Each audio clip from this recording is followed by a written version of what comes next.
In 1944, a doctor covered a deceased patient's body with a sheet and then wheeled their stretcher out into the hallway. The morgue at the Oregon State Hospital was already full, so the doctor planned to put this body in the chapel. But when he pushed open the chapel doors, there were already so many stretchers with dead patients with sheets on them inside that there was no room for this patient. The doctor closed the chapel's heavy wooden doors and just stood there, his mind racing. More than 400 patients had fallen violently ill in the past 12 hours, and dozens had died. The doctor had no idea what the cause was, and if he couldn't figure it out, he knew more bodies would be joining the ones already lining the inside of the chapel.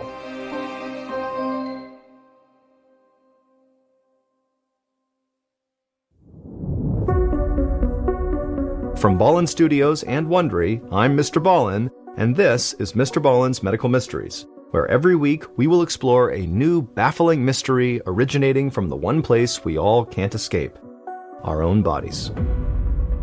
If you liked today's story, please invite the follow button on an African safari, but before you go, make sure you sneak 27 raw steaks into their backpack.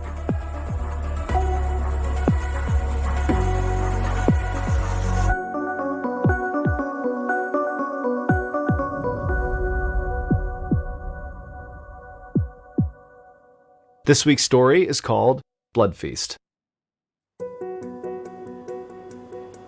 It was late in the afternoon on November 18th, 1942. A cook named Mickey McKillop opened the lid of a giant metal vat, then asked his volunteer sous chef, 27-year-old George Nosen, to carry it over to an industrial oven. Mickey and George were starting to prepare dinner for almost 500 patients across 5 wards at the Oregon State Hospital, a public mental facility for psychiatric patients. Tonight's menu was scrambled egg yolks and toast, and Mickey, along with his boss, Mary O'Hare, were the only 2 cooks on duty. The hospital had been understaffed for a year now, ever since the United States entered World War II. Many members of the nursing staff had left to volunteer for the war effort. During the day, there was about 1 attendant for every 16 patients, but at night, that number swelled to 1 attendant for every 150 patients. Mickey and Mary were so desperate for help in the kitchen that they had started asking trustworthy patients to help them prep for each meal. And one of those trustworthy patients was Mickey's volunteer sous chef, George Nosen. George placed a frozen 16-pound canister of eggs onto the countertop beside the oven. Mickey liked George, and he felt a little sorry for him too. George's parents had originally brought him to the hospital for help with his epilepsy, which is a disorder of the brain characterized by repeated seizures. At this time, people were just beginning to understand how epilepsy actually worked. George's parents most likely saw it as a mental condition, which is why they brought him to the state hospital. They probably didn't think he was crazy, they just wanted help with getting his seizures under control. But during George's initial evaluation, the staff psychologist would diagnose George with paranoid schizophrenia, and then they had George involuntarily committed for life. Mickey didn't understand how that was possible. He'd never seen George hallucinate or get aggressive like the other patients with schizophrenia, but there was nothing he could do about it. And if he was being honest with himself, he was glad to have someone so mild-mannered and easygoing to help him in the kitchen. Mickey yanked the lid off the canister that George had just set down, revealing hundreds of thawing egg yolks. These days, a lot of the hospital's food supply came from federal surplus deliveries, since the government was rationing food to help the war effort. The egg whites were used in food that was sent overseas, and hospitals stateside got the leftover yolks. It was time to start cooking, so Mickey dumped out the canister into the metal vat. He repeated the process 2 more times until the stovetop was crowded with thawing eggs. He handed George a cup and asked for water, and then he lit the stovetop so the eggs would warm faster. He let George dump the water into the vat, then the 2 of them started slicing bread loaves. Once they were done, Mickey turned on the oven and laid all the bread slices across the metal grates to be toasted. Then he turned his attention back to the eggs. They were finally thawed, so Mickey asked George to grab some powdered milk. It was the only thing that made the egg yolks creamy enough to scramble. As Mickey stirred the eggs, he sent George to fetch something else, postum powder, a caffeine-free coffee substitute they'd been getting from the government over the past year. Mickey even let George mix the drink himself. He'd never let a patient touch an actual dinner item before, so Mickey took a quick sip just to be safe. The postum tasted like chalk, which meant it was made correctly. He clapped George on the back and told him he'd done a great job. But that momentary taste test distracted Mickey just long enough for the eggs to start burning. Mickey cussed as he turned off the stovetop, wondering how to fix this. He threw in a palmful of salt and then gave the eggs a stir, and then they looked good as new. When dinner was finally done, Mickey and George portioned the eggs and toast into buffet dishes and then loaded them onto a big cart for delivery at each of the 5 dining halls spread across the hospital's wards. By the time they got to Ward 5, hungry patients lined the hallway outside the cafeteria, urging Mickey and George to please hurry up. Finally, a bell rang and the lines began to move. From behind the buffet table, Mickey watched as the patients ladled scrambled eggs onto their plates. He helped serve them each a piece of toast, and then sent the patients to sit at the long metal tables that ran the length of the dining hall. And as the patients all dug into their food, Mickey heard someone call out that the eggs were too salty. Mickey winced and felt bad because he knew he very well could have oversalted them. And while Mickey was worrying about the eggs, another patient in the room took a long swig of postum and then started to choke. One of the nurses walked over to pat the patient on the back, but instead of swallowing, the patient keeled over and threw up on the nurse's shoes. The nurse shrieked, and Mickey looked over and saw a red streak on the ground. It took him a second to realize that it wasn't vomit, it was blood. The patient then fell backwards onto the floor, and those around him began to scream. The nurse bent over and tried to steady the man, who was now having a seizure on the floor. Mickey ran over to help her, but before he could make it, another patient sent a spray of red blood shooting across the table. Mickey shouted for everyone to stop eating. But his warning came too late. More patients began throwing up blood. Others collapsed onto the floor, writhing in pain. Mickey didn't know what to do, so he just tried to catch patients as they fell. One nurse ran into the hallway and sounded an alarm. Mickey stooped over a patient who was clawing at his own face, saying he couldn't feel it. His lips were swollen and blue. He tried to help the man return to his seat, but the man collapsed back down to the floor and started saying that his legs were paralyzed.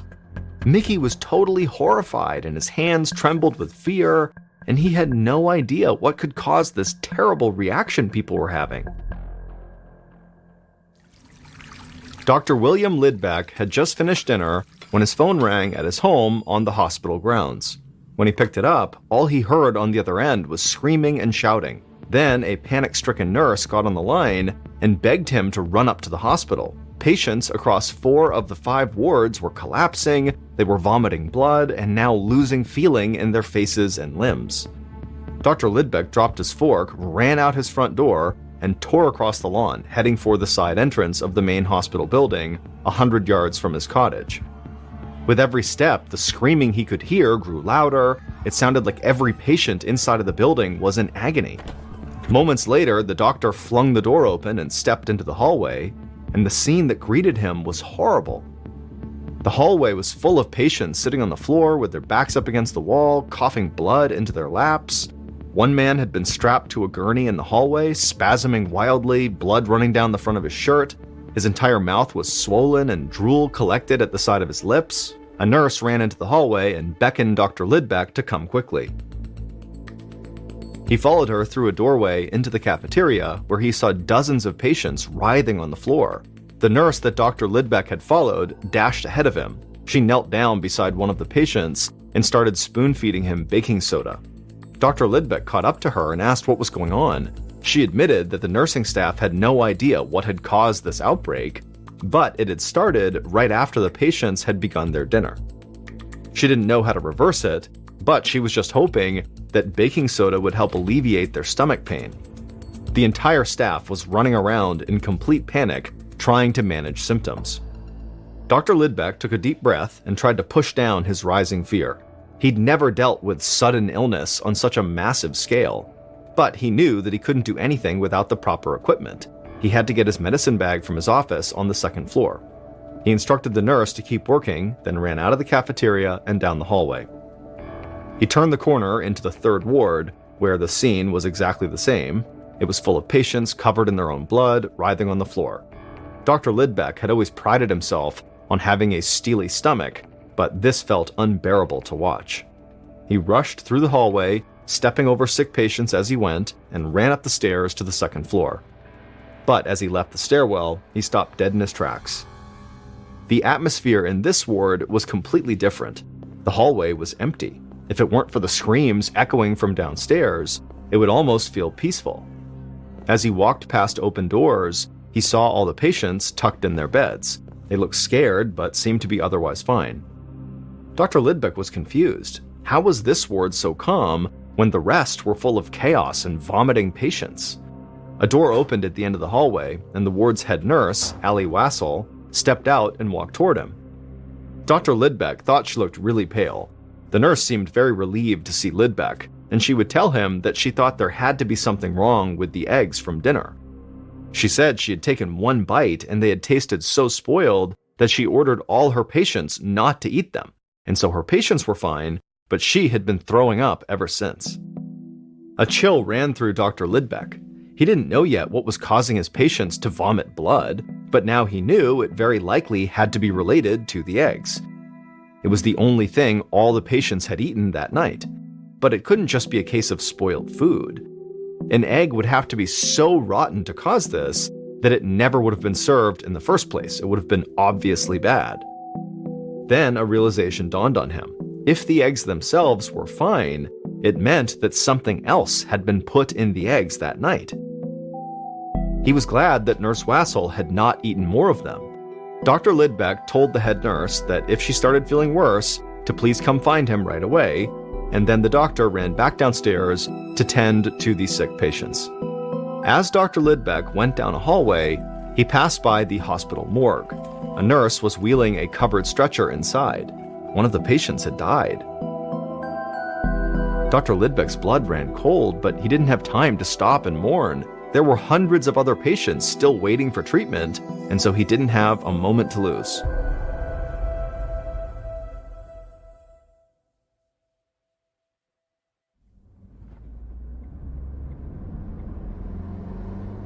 About 16 hours later, in the late morning of November 19th, Oregon Governor Charles Sprague raced along the highway in his car.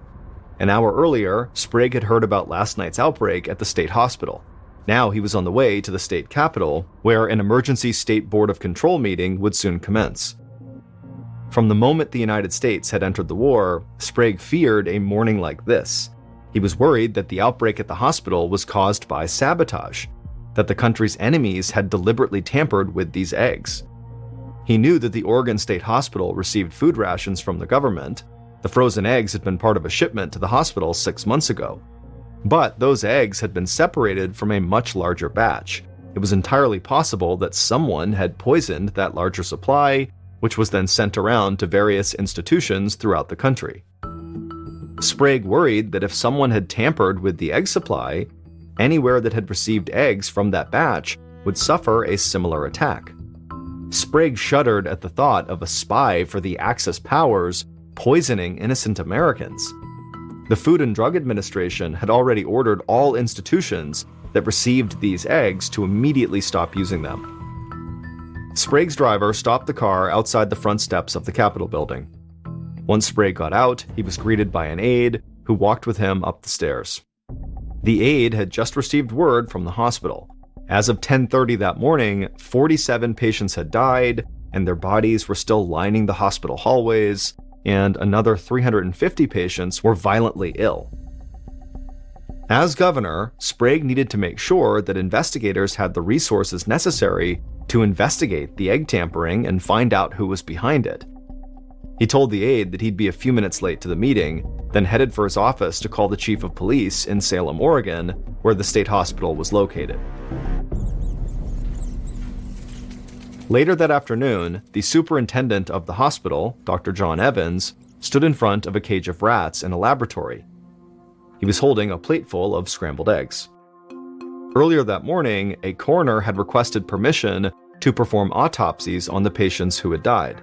Dr. Evans allowed him to take 6 of the dead, hoping the autopsy results could tell him what had happened. A few hours after the coroner had taken the bodies, Dr. Evans received a toxicology report that confirmed his worst fear. The patients had been poisoned. However, nobody knew yet what they were poisoned with or how. The coroner was still running tests. But that was why Dr. Evans was now holding a plateful of the contaminated scrambled eggs that had been served the night before. He was running his own experiment. On a neighboring table, there was another cage of rats and another plate of eggs. But these eggs came straight from one of the egg yolk canisters still in the freezer. A lab technician had thawed them out that morning. They reasoned that if only the first cage of rats died, that meant the poison had been added into the eggs at the hospital. But if both cages of rats died, it meant the eggs themselves had been poisoned before they were shipped to the hospital, and tens of thousands of people could be in danger. Dr. Evans placed each plate of eggs into their respective cages and then waited for the rats to eat. A moment later, the rats in the first cage began to shake violently and foam at the mouth. They squealed in pain, and within minutes, all of them were dead. Dr. Evans looked over at the other cage and saw those rats were just fine. The experiment had worked. It confirmed this wasn't a case of mass contamination or widespread enemy conspiracy. The eggs were clearly just fine when they arrived at the hospital before something or someone poisoned them. But it also meant there could be a mass murderer inside the hospital who was the one who added the poison. Enraged and disgusted, Dr. Evans called the police. 3 days later, on November 22nd, head nurse Allie Wassel, who had ordered her patients not to eat the eggs, sat in Dr. Lidbeck's office speaking to a barrel-chested detective. The investigators had been interviewing every patient and member of staff for the past 2 days, trying to determine who poisoned the eggs. Further testing had revealed that the poison was sodium fluoride, better known as cockroach poison. Detectives had even found some in a basement storeroom, but what they didn't know was how it had gotten into the eggs or who had done it. Allie wanted to help, but she told the detective that she hadn't seen anything suspicious. Until that horrible dinner, she'd been on duty, taking care of patients. She watched the detective as he scribbled something down on a notepad, and she started to feel nervous. Allie assured the detective that the other nurses would confirm her story, too. The detective wrote a few more things down and then looked up at Allie and thanked her for her time and told her she was free to go. Allie breathed a sigh of relief and stood up to leave. As she reached the door, the detective told an officer standing outside to bring in the next person to be interviewed, assistant cook Mickey McKillop. Allie passed Mickey as she was walking down the hallway. He was waiting in a chair outside the office, bouncing his leg up and down. Allie couldn't help but think that he looked anxious, or like a man who was hiding something. By late that same evening, Mickey McKillop had been in Dr. Lidbeck's office for hours. The detective had asked him the same few questions over and over, pressing him about the way the kitchens were run. Mickey thought he'd kept his story straight, but he'd told it so many times now that it was hard to be sure, and he knew he was likely starting to confuse the details. All Mickey wanted to do was sleep. He had a migraine that was making it hard to focus, but every time he closed his eyes, the detective would shake him awake. And so Mickey was feeling like he would do just about anything to make this interview end. It was obvious the police were suspicious of him, and Mickey knew they would not give up until he, Mickey, told the police what they needed to know. So Mickey decided it was time to come clean. Mickey sat up in the stiff wooden chair, and while avoiding eye contact with the detective, Mickey would admit that he did know more than he had told them. Mickey said that he could tell them exactly who had poisoned the eggs. In fact, he had watched it happen, and worst of all, he had not done a thing to stop it. An hour later, Mickey and his boss, Mary O'Hare, were being led from the Oregon State Hospital in handcuffs. A police officer read the charges. Mickey was charged with manslaughter, Mary was charged with accessory after the fact. Then the officer loaded them into a police van. Mickey took one last look at the hospital and caught a glimpse of a few patients staring out the windows, terrified looks on their faces. One of the faces he recognized was George Nosen, the psychiatric patient who volunteered in the kitchen. Mickey shook his head. He knew that what he had just told the detectives would change George's life forever. When Mickey the cook finally told the truth to detectives, he began by telling them about the terrible evening the sickness broke out. While the nursing staff was running around treating all these patients who were vomiting up blood, Mickey saw George Nosen cowering in the hallway, and suddenly Mickey had a terrible thought. He grabbed George and asked him to retrace his steps from that afternoon. Mickey and George mimed preparing the eggs, getting the frozen yolks, lighting the stove, getting some water to help warm them. Then Mickey followed George down the kitchen steps in search of the powdered milk that made the eggs creamy. At the bottom of the steps, there were 2 storeroom doors. Instinctively, Mickey leaned toward the storeroom on the left, which held dry goods, but George led him to the storeroom on the right, which held fruits and vegetables. Mickey felt an icy chill run through him. He watched George turn the key and open the right door. George pointed to a large, unmarked tin canister sitting on the ground inside. It was open and filled with white powder. A scoop was sticking out of the powder like it had just been used. Mickey's stomach dropped, but he tried to look unbothered. He thanked George and sent him to his room. Then he ran back upstairs and grabbed his boss, Mary, and showed her the canister George had just pointed out. Mary went white as a sheet. It was against the rules for Mickey to have given keys to a patient.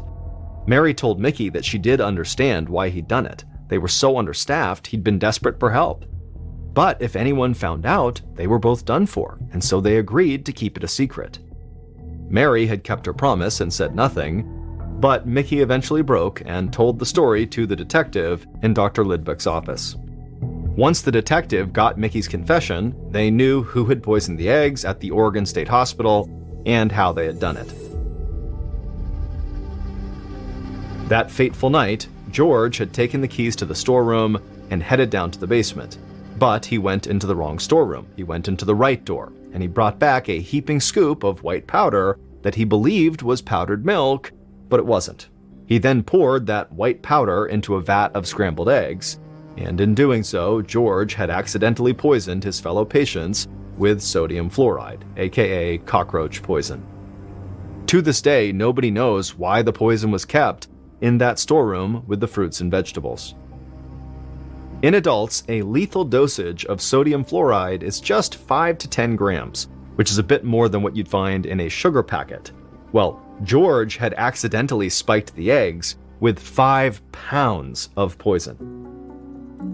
In the end, the charges against Mickey the cook and his boss Mary were dismissed. The hospital was held liable since the real culprit was gross understaffing. The only person who suffered any real consequences for the mistake was George, who was unable to leave Oregon State Hospital for another 41 years. George was never the same after that night. He couldn't forgive himself for what he'd done, even if it was just a tragic mistake. The patients who remembered the outbreak bullied him relentlessly for decades. And after a while, George started fighting back. He got into physical brawls on multiple occasions. And then, in 1983, he got into a big altercation with an older inmate, and during it, George was severely injured and died as a result. In 2002, 2 days after Halloween, a police officer stepped out of a house in the small town of Navasota, Texas.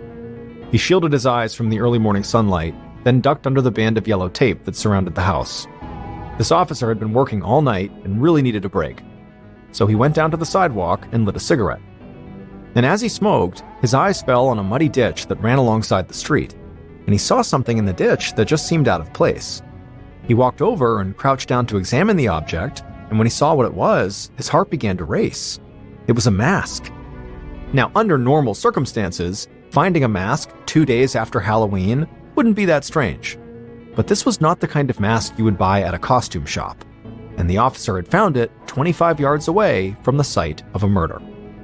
But before we get into that story, if you're a fan of the strange, dark, and mysterious delivered in story format, then you've come to the right podcast, because that's all we do, and we upload twice a week, once on Monday and once on Thursday. So if that's of interest to you, please clear the Follow Button's browser cache so they lose all their saved passwords, then reset them all to complicated patterns of random numbers and letters. On the morning of November 1st, 2002, a 54-year-old man named Lonnie Turner stood inside the back room of a funeral home carefully trimming the hair on a dead man's head. Lonnie was the owner and head mortician of the Jones Funeral Home in Navasota, Texas, which is a small town just north of Houston. Lonnie had already drained the blood from the body and filled its veins with embalming fluid. Once he wrapped up the haircut, he dressed the body and then applied makeup, before moving it into its casket for the wake that afternoon.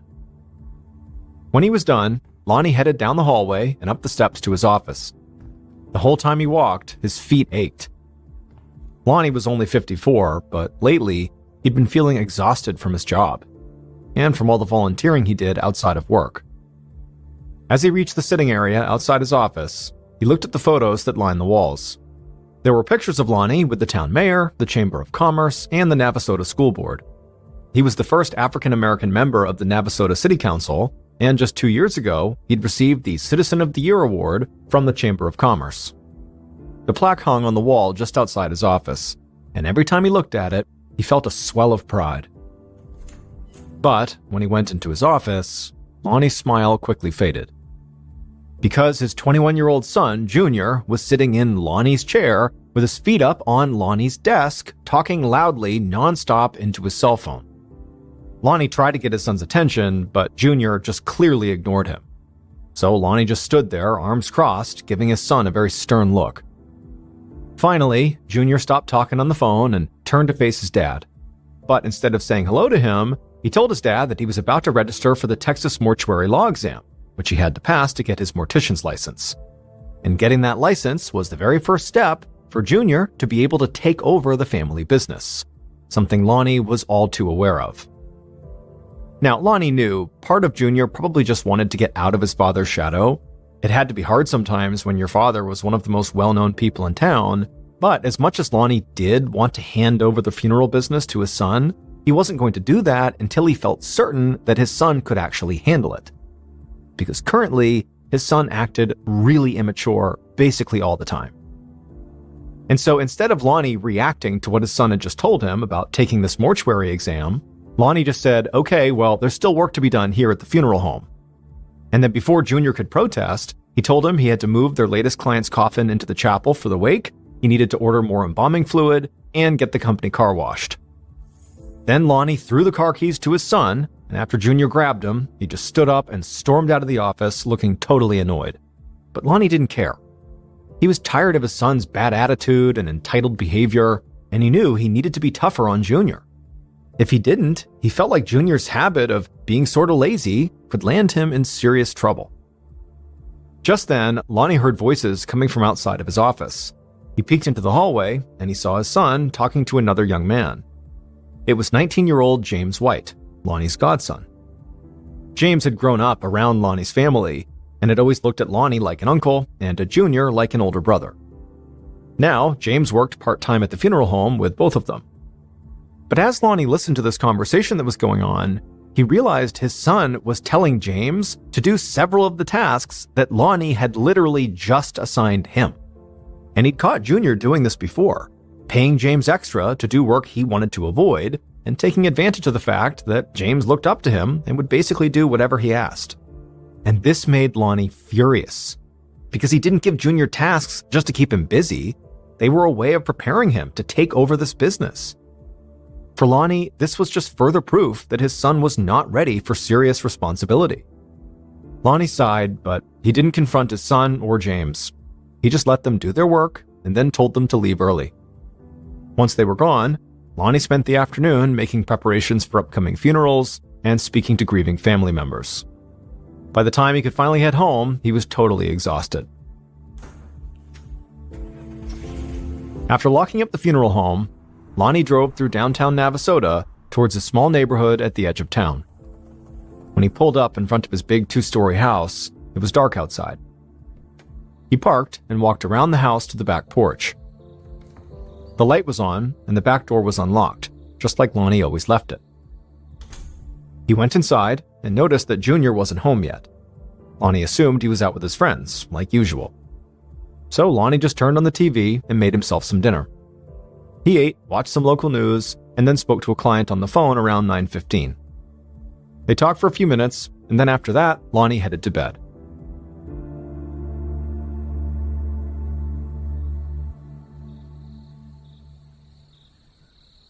and he was so tired from work that day that he fell asleep pretty much immediately. And he was sleeping soundly when suddenly there was this loud creaking noise that woke him up. Lonnie sat upright in bed, confused, and before his eyes could adjust to the darkness, he heard something else. The sound of breathing. Someone else was in the room with him.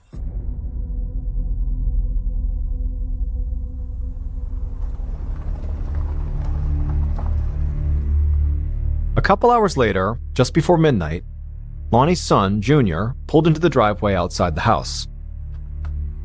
As always, he walked around to the back porch as well. But when he got there, he noticed the porch light wasn't on, and it typically was. And so he checked the bulb and actually found that it was slightly unscrewed. So he tightened it until the light came back on. After that, he opened the unlocked door and went inside. He headed upstairs to his bedroom, but on the way there, he noticed his father's bedroom door was open. Now, his dad always slept with the door shut, and it wasn't like him to be up this late. So Junior called out and asked if everything was okay, but there was no response. So Junior walked closer to the open door and peeked inside. But when he did, he saw his dad was not in bed. Instead, Lonnie was lying on the floor beside the bed, perfectly still. And on the wall above him was a huge, dark red streak of blood. Junior just stared for a moment in shock, and then immediately turned and sprinted to his bedroom. There, he lifted up his mattress, revealing a collection of handguns, and he grabbed one at random. He jammed the gun into the waistband of his pants and then fled down the stairs. Junior burst through the back door, jumped into his car, and started speeding towards the nearest police station. As he drove, he used his cell phone to call 911. When the dispatcher asked what the emergency was, Junior told them his dad had been shot and killed. When they asked if he had checked for a pulse, he admitted that he hadn't. He said he'd left in a hurry because he was scared whoever had killed his dad might still be in the house.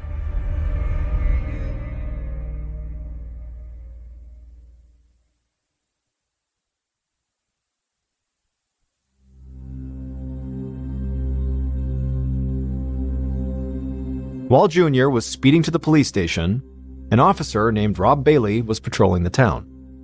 It had been a quiet night, that is until his radio crackled, and dispatch told him that a deadly shooting had just been reported at an address on the edge of town, and the shooter might still be inside the building.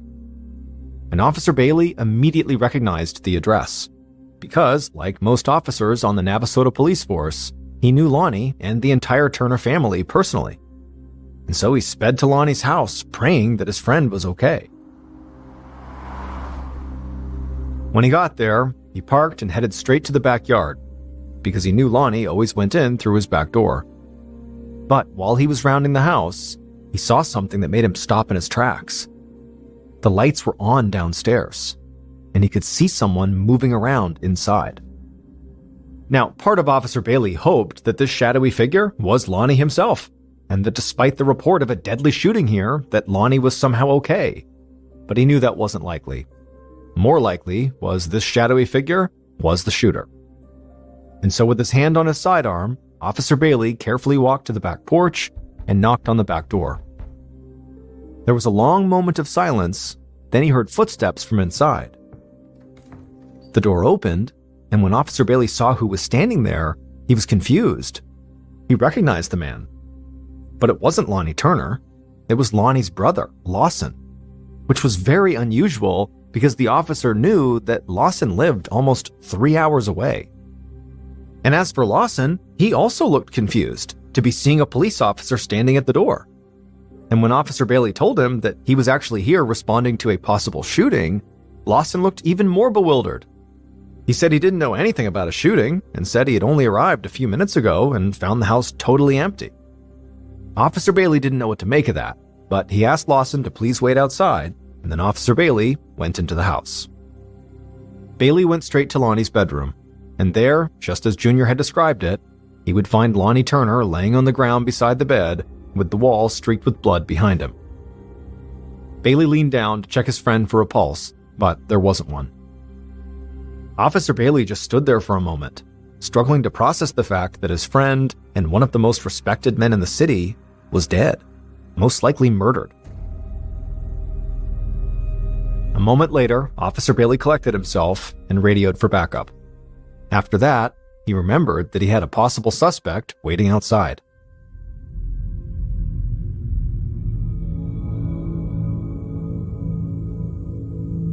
Officer Bailey rushed downstairs and out into the backyard. Lawson seemed eager for news about whatever was going on, but Officer Bailey wasn't sure how much he should say. He was a patrol officer, not a homicide investigator, so he was kind of out of his depth.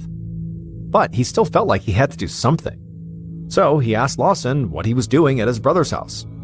Lawson said he was on his way to Houston and he was planning to spend the night at his brother's house to break up the drive. He said he'd gotten to the house just a few minutes before Officer Bailey did, and when he'd gone inside, he'd called out for Lonnie, but no one had answered. He'd even looked in Lonnie's bedroom and didn't see him, so he figured Lonnie was out dealing with some funeral home business and would be back soon. And listening to this, Officer Bailey literally couldn't believe what Lawson was saying. The walls in Lonnie's bedroom were literally covered in blood, and his brother's body was literally laying on the floor in front of him. It didn't make sense that Lawson could have looked inside that room and not noticed those things. So even though Officer Bailey was not a detective and was not in charge of this case, he wanted to see how Lawson would react to the news of his brother's death. So he just came right out and told him. And when he did, Lawson looked shocked and then totally devastated, and then he broke down sobbing. Officer Bailey watched him, trying to judge if his tears were genuine, but he couldn't tell. But just then, Officer Bailey looked up and saw headlights approaching the house. Detective Travis Higginbotham parked in Lonnie's driveway. Higginbotham worked for the district attorney's office and had been appointed as the lead investigator on this case. He already knew that the murder of a local celebrity would garner plenty of attention, and also the fact that the Texas Rangers, who were the state police, had been called in to help on this case only made it more high profile.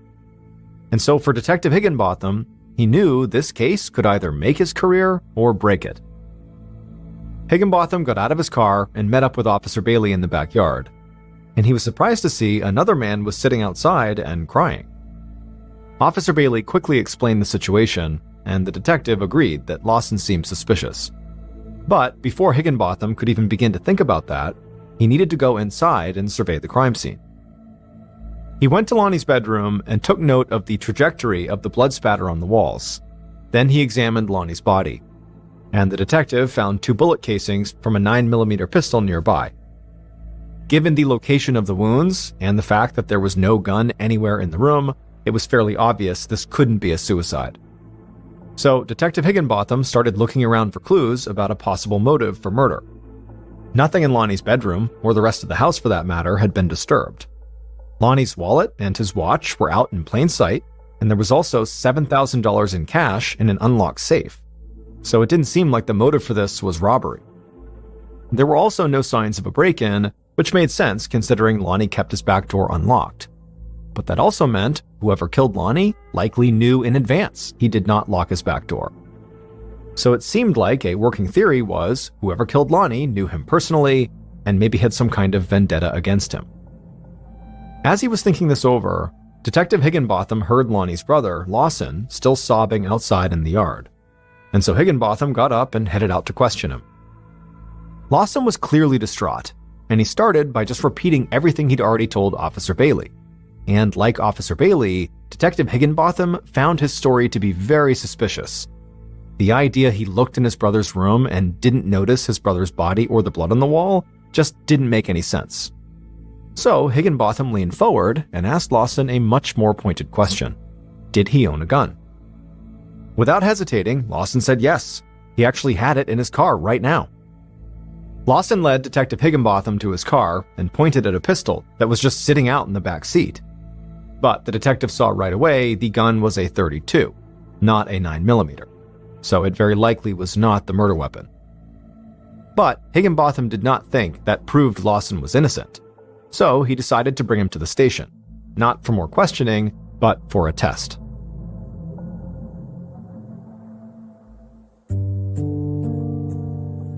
Once they were at the police station, Higginbotham had Lawson's hands swabbed for gunshot residue. The idea was to see if he had fired a gun recently, like that evening. But the results came back negative. Lawson did not have gunshot residue on his hands. However, that didn't totally rule out the possibility that he had fired a gun that evening, because Lawson could have fired a gun with gloves on. Or he could have just vigorously washed his hands afterwards. And so because Detective Higginbotham didn't have any other evidence against Lawson, he had to let him go for now. But the detective was not totally disappointed, because he had another person of interest waiting for him right down the hall. In a nearby interview room, a Texas Ranger was already questioning Lonnie's son, Junior. Detective Higginbotham joined their session and began observing Junior's behavior. Unlike Lawson, who'd been devastated by his brother's death, Junior seemed strangely calm. And his story also seemed very suspicious. According to Junior, when he'd seen the blood on his dad's wall, he had immediately assumed that his dad was shot and killed, even though he didn't hear gunshots or see shell casings, and he didn't check to see if his dad still had a pulse. Junior claimed this was all just gut instinct, but Detective Higginbotham thought it sounded more like Junior already knew what had happened before he'd ever stepped foot into his father's room. But again, Junior swore that was not true. He said he'd been terrified that whoever had shot his dad was still in the house, so he grabbed one of his own guns to protect himself, and then to prove his story, Junior pulled a handgun from his belt and placed it on the table. Higginbotham was stunned. Civilians were not supposed to be allowed to bring weapons into police stations. The detective didn't even know how Junior managed to get the gun inside. But regardless, Junior having a gun during his interview definitely did not make him look any less guilty. However, when Detective Higginbotham took a closer look at the weapon, he saw it was not a 9mm. But still, if Junior owned an arsenal of handguns, the detective figured there could be a 9mm in there somewhere. So, just to be safe, Detective Higginbotham also had Junior's hands swabbed for gunshot residue. And this time, the test came back positive, which would typically mean that Junior fired a weapon that night. But once again, the results were inconclusive, because in theory, Junior could have gotten that residue on his hands simply by handling the pistol he brought into the station. Higginbotham was weighing this possibility when he got a call from the team of investigators who were still collecting evidence at the crime scene. They'd just found the cache of guns under Junior's mattress, and one of them was a 9mm pistol. Now, it would have to be tested against the shell casings found at the crime scene, which would take time, but it could be the murder weapon. And when Higginbotham confronted Junior about this, Junior's response shocked the detective, because Junior claimed that that specific 9mm gun had actually disappeared from his collection several weeks ago. He had no idea how it had gotten back under his mattress. To the detective, this excuse sounded ridiculous, but he asked Junior if, when the gun went missing, did you report it missing? And Junior said no. At this point, Junior's story seemed to be getting flimsier and flimsier. But one thing prevented Detective Higginbotham from arresting him on the spot. Junior claimed to have an alibi. He said he had spent most of the night hanging out with his girlfriend. They ate at a restaurant, then headed to her place for a few hours, and then on his way home after the date, he stopped at a car wash. Higginbotham wrote down Junior's girlfriend's name, as well as the name of the car wash, so he could look into the alibi later. In the meantime, he let Junior go, but promised they would speak again soon. The next morning, Detective Higginbotham made several calls to verify Junior's alibi, and pretty much everything Junior had said checked out. He'd definitely been to his girlfriend's house and the car wash, but there were still small gaps in his schedule where he theoretically could have had time to go home and kill his dad. The detective sighed. Junior and Lawson both had such unbelievable stories. He was sure one of them was lying, but he just couldn't tell which one. Just then, the phone on Detective Higginbotham's desk rang. It was the district attorney, and he had big news. A police officer who'd been cataloging evidence at Lonnie's house had gone on a smoke break, and when he did, he found a pair of gloves and a makeshift mask lying in a creek just 25 yards from Lonnie's front door. Detective Higginbotham's eyes went wide. He knew that if Lonnie's killer had worn that mask, it would probably still carry trace amounts of their saliva, which would contain their DNA. Testing the mask for DNA would take time, but it could potentially solve the case. Higginbotham ended the call feeling much more optimistic about the case. He arranged for DNA samples to be collected from Junior and Lawson so he could compare them to the mask. But almost as soon as the detective did that, he received another phone call.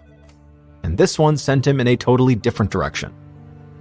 That call was from a Texas Ranger who said he'd done some digging, and he had discovered a criminal case involving Lonnie from a few months before his death. Apparently, a thief had stolen several blank checks from Lonnie's office, then made them out to himself, forged Lonnie's signature, and stole close to $8,000 from Lonnie's account. Lonnie found out and pressed charges. And because he pressed charges, this meant the police had copies of those fraudulent checks, and those checks had the thief's name written on them. The thief was Lonnie's 19-year-old godson, James White.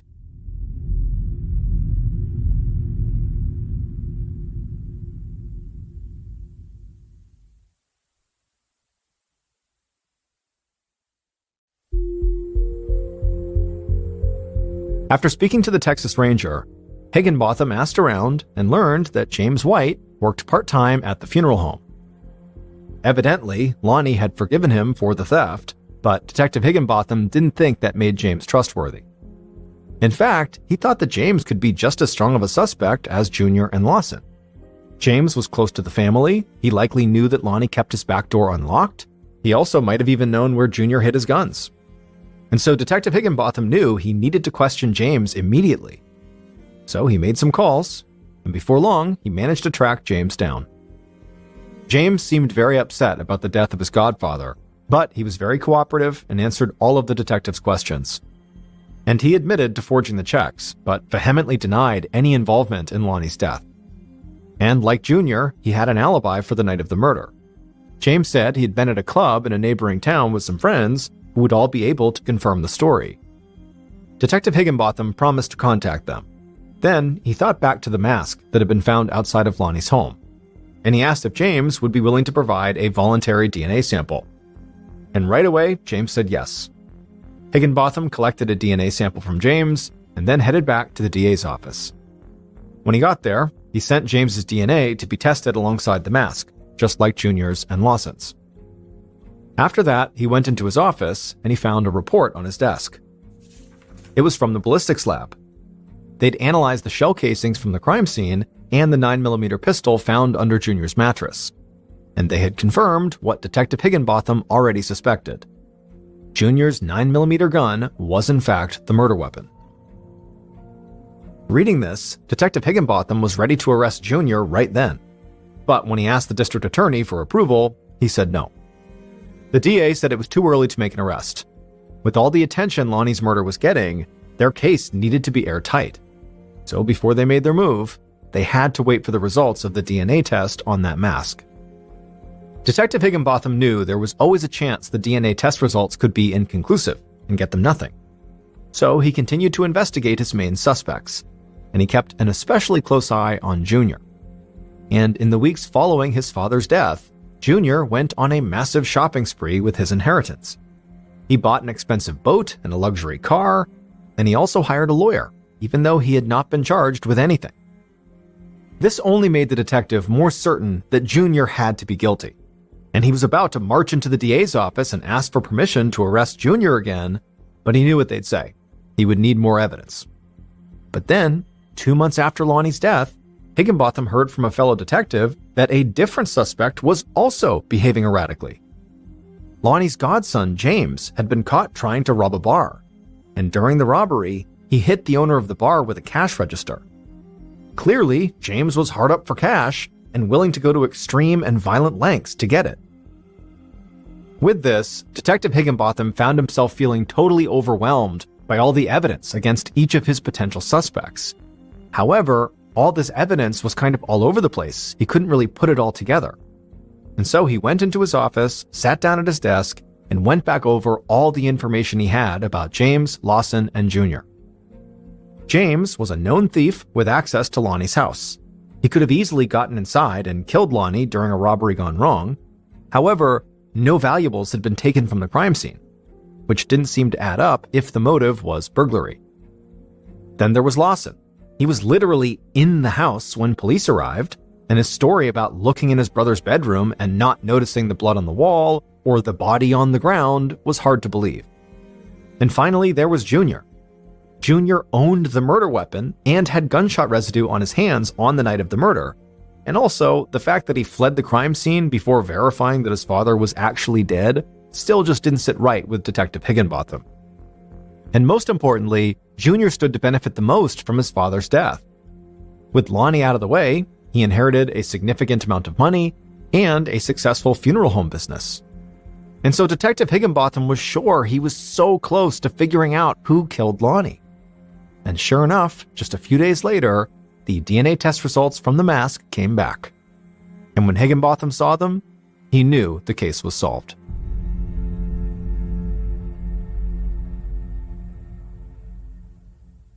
Based on the evidence collected at the crime scene and interviews conducted throughout the investigation, here is a reconstruction of what police believe happened to Lonnie Turner on the evening of November 1st, 2002.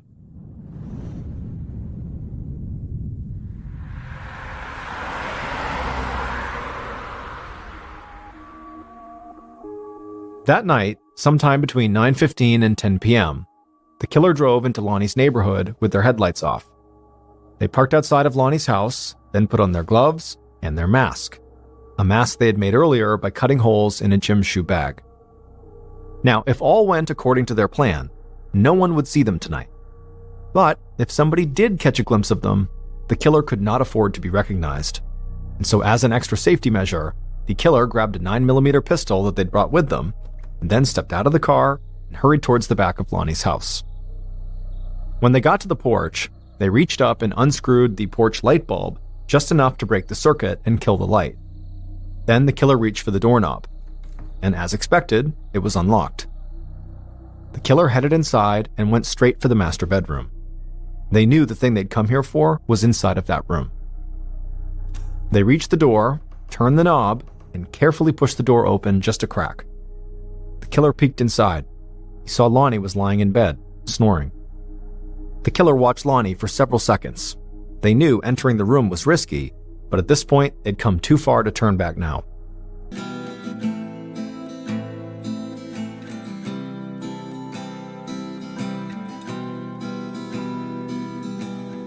Anlamsız geldi her şey uzaktan bakınca kendime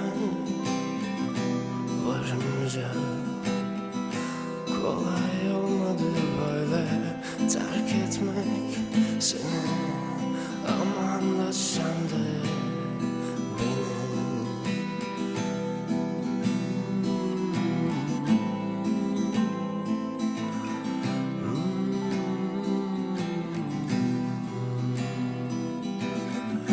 Her şeyi yaktın bu gece. Bir görseydin beni şimdi. Şeyi yaktın bu gece. Bir görseydin beni. Bir duysaydın beni. Kolay olmadı değil mi? Böyle anlamsız. Kolay olmadı değil mi? Senin için böyle anlamsız gibi.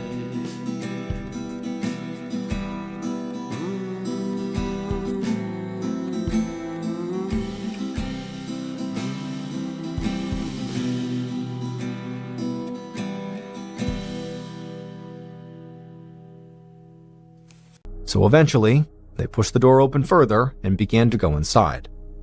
However, the killer only got 1 foot into the bedroom before the door made a loud creaking sound. The killer froze. They looked over at the bed, and to their horror, Lonnie stopped snoring, sat up suddenly, and looked right over at them. For a moment, the two just stared at each other. The killer had no idea if Lonnie could recognize them with their mask on, but Lonnie looked like he was about to stand up and confront them, so in a panic, the killer raised their gun and fired. Lonnie screamed, and the killer immediately fired again, and Lonnie went limp and then rolled off the bed onto the ground. The killer was so shocked by what they'd done that they didn't even wait to see if Lonnie was dead. Instead, they just turned and ran out of the room, completely forgetting the thing they had come here for. And the killer was almost out the door and out of Lonnie's house when they realized they couldn't just flee the scene while carrying the murder weapon. So they ran back inside, went to another bedroom, lifted up the mattress, and dropped the gun underneath. After that, the killer sprinted out the back door, tore off their gloves and mask, tossed them in a nearby ditch, and then jumped into their car and sped away.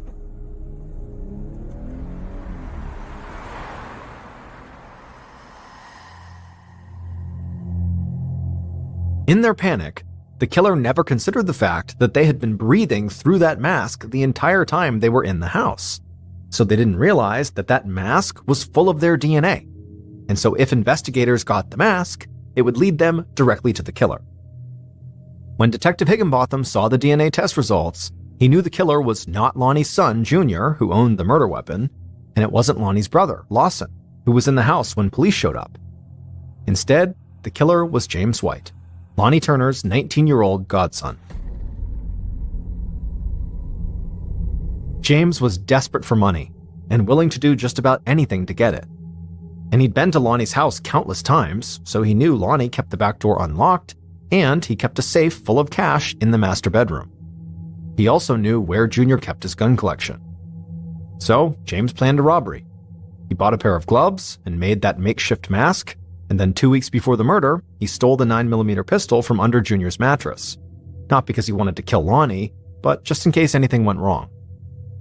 Finally, on the evening of November 1st, James put his plan into action. But when the bedroom door creaked and it woke Lonnie up, James knew he was caught. So he shot Lonnie in a panic and then ran away without even taking any money, even though Lonnie's safe, which contained $7,000 in cash, was sitting unlocked not far away. Which means James killed his godfather for nothing. James was arrested and quickly confessed to pulling the trigger. He also admitted that he'd convinced his friends to lie about his alibi. However, James insisted that the crime was not actually his idea. He claimed Lonnie's son, Junior, had literally forced him to commit the murder at gunpoint because Junior wanted his inheritance. However, there was no evidence suggesting that actually happened. Ultimately, James White would make a plea deal and received a 20-year sentence.